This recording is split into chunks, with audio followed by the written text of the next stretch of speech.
Okay, the next aspect of Natilas Yadayim, that aspect we generally covered, is something that's called Davar Shetibuli B'mashke. The din is something which is dipped into liquid. He's coming back. Okay, well, he's number 11 anyway. Davar Shetibuli B'mashke, something which is dipped into liquid, you need to wash al Natilas Yadayim. But because there's different opinions, so the custom is supposed to be, even though most people are very lenient about it, but they really shouldn't be. Anything dipped in liquid, and we'll soon discuss what the 7 liquids are, you have to wash al natilas yadayim, but you don't make a bracha. In fact, by the Seder, when you dip karpas into salt water, first you wash your hand without a bracha. Why do you wash your hand without a bracha? Because you're doing davar shetibuli b'mashke. You're making the karpas wet. Now, which means, by the way, it's in a very broad sense. If you wash an apple, you want to eat an apple, and you wash the apple, if you're going to eat it when it's still wet, you have to wash on the natilas yadayim.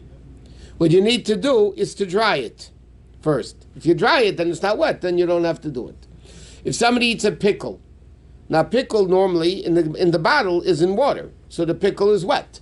So it has davar shetibuli b'mashke. It's considered something dipped into liquid. If it's something dipped into liquid, then you need to wash on the natilas yadayim. Liquid or water? Or what? There's 7 liquids. What are the 7 liquids? Wine, vinegar, bees honey, olive oil, milk, dew, blood, and water. That means if somebody dips something into squeezed orange juice, that's not called a liquid that you would have to wash on it. So let's say, I'll give you another example, which they take a coffee or tea, and they have this biscuit, and they dip it into the coffee or the tea to soften it up. Now, halachically, tea and coffee are water. It's colored water. That's basically, it's not what's called May Perish fruit juice. It's not a fruit juice.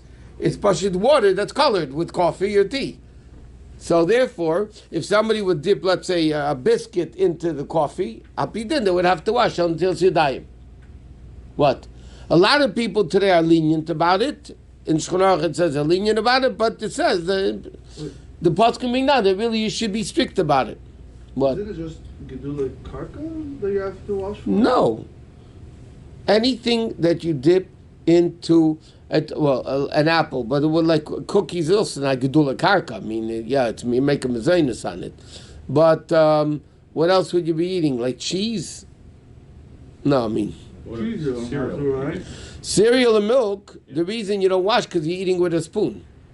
In other words, things that are normally eaten with a spoon or a fork, and you're eating with a spoon or a fork, then you don't have to wash on it. But if somebody, gross out. But if somebody would have cereal or milk and they would eat it with their hands, they would have to wash on it. And not just hypothetically, if somebody would be eating it with their hands, they would have to wash on it.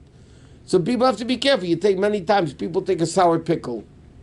Yeah, but if I bring a kiddush, they take a sour pickle and they eat it, and the pickle's wet. Or you wash an orange. You wash an apple or any fruit that you wash, vegetables.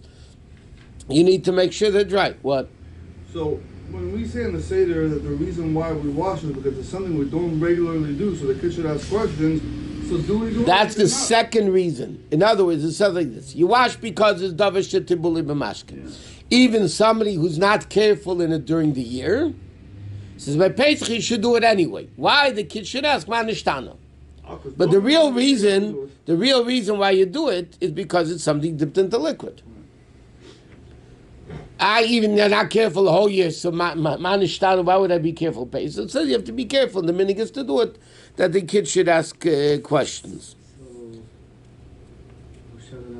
No, Shana Rabbanite. Okay, the Shtus book. Look in the Shtus book. Okay, next. You just said yourself bees honey. Bees honey, it depends why you're doing it, if you're doing a chelik of the eating, the whole details. It's not... When you dip the apple, you wash it, right? No, he's asking Shana Rabbah, people eat apple with honey. That's a whole different story. Okay,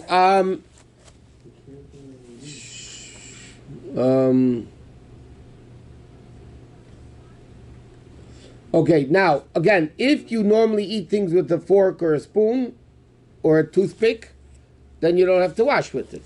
So most people, by the way, don't eat sour pickles with their hands. So therefore, if you take a sour pickle, even if it's wet, and you eat it with a fork or a toothpick or whatever, then it's a piece of herring. Why wouldn't you eat a sour pickle with your hands?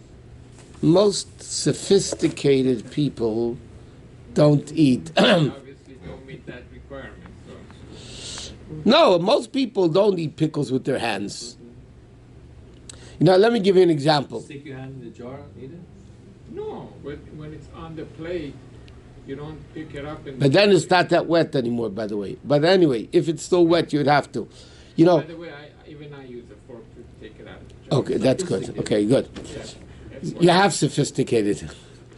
But the Gemara says an expression, ha'eichel b'shuk, deima lekelev, upasul la'edus. The Gemara says a person who eats in the street is like a dog and is not kosher to be a witness.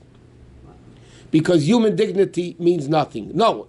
So Taisus in the Gemara says what the Gemara means, not a guy's eating a candy in the street.